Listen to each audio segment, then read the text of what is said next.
Sa sige-sige nga pagtaas sa presyo sang gatong, halos tanan ang nagabatyag na. Isa sa mga naapektuhan sini ang presyo sa mga balaklon. Ang plitihan, ginadusoman nga pasakaan. Amo gani nga kunang isa ka eksperto ang pamangkuton, kinahanglan na kuno sang pungsod nga mangayo sang bulig sa mga kaalyado nga oil-producing countries. Ano pag-ibala ang mga dapat tun-an para ang epekto sang oil price hike ang mapahagan-hagan? Ini ang aton tutukan subong nga aga sa Spotlight.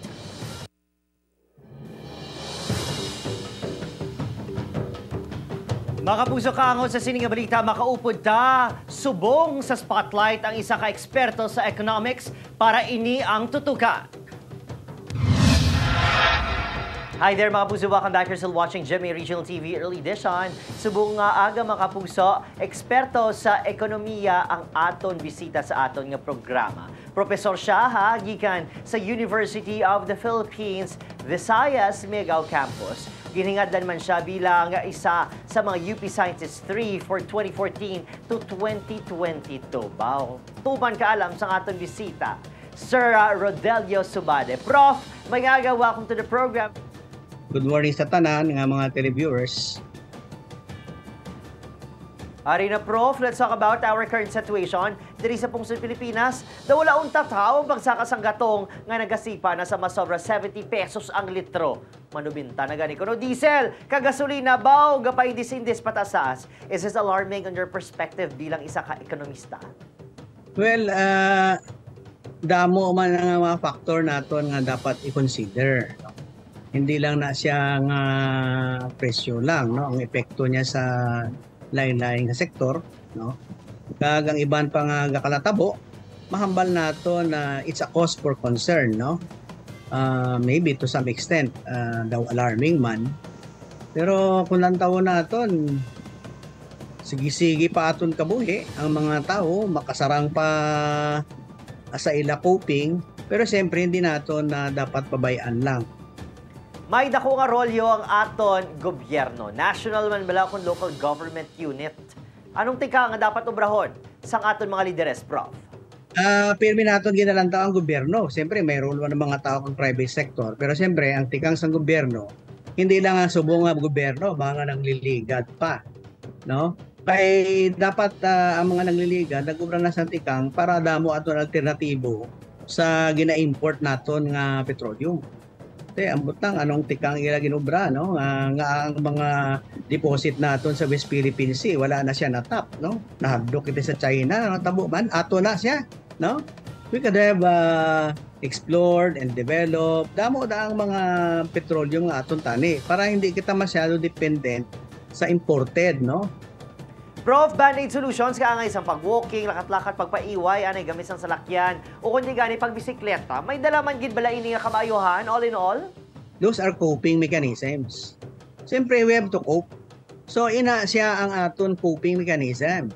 Ang suggestion sang isa ka leader last time, hindi anay pag-implement or ipaiway anay or buhinan anay ang tax sa aton oil products.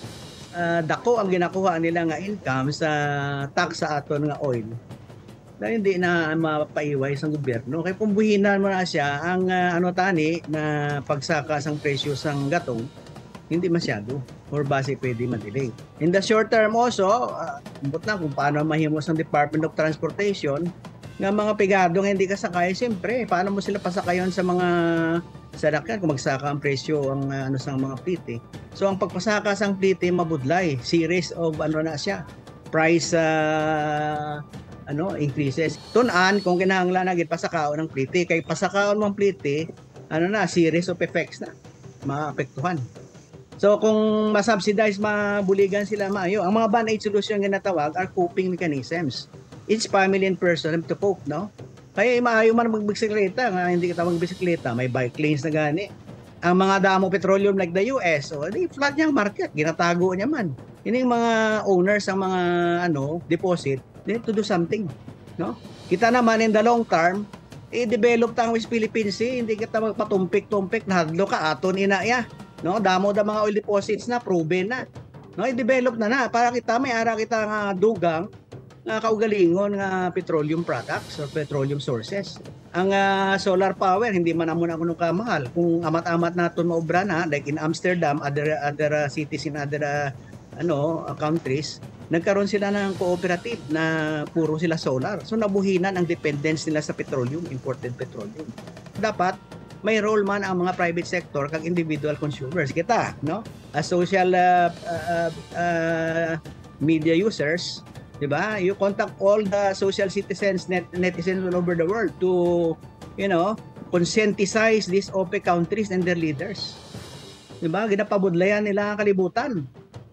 Oh, can we do that? Maybe we should have a strategy to do that. Lastly, what do you want to tell our Kapuso viewers? Nga padayon nga nagapanghakroy, nagasakit ang ulo, subong nga tuman kapigado sa panahon. Kung tanawo naton, damo ang paagi sa kabudlay, no? Makatanong ka gani isang mga tanong para may gulay sa backyard mo, sa mga paso, no? O kung hambalo mo taas ang rice, tama ka dependent naman sa rice, nga hindi pwede kamote, balinghoy.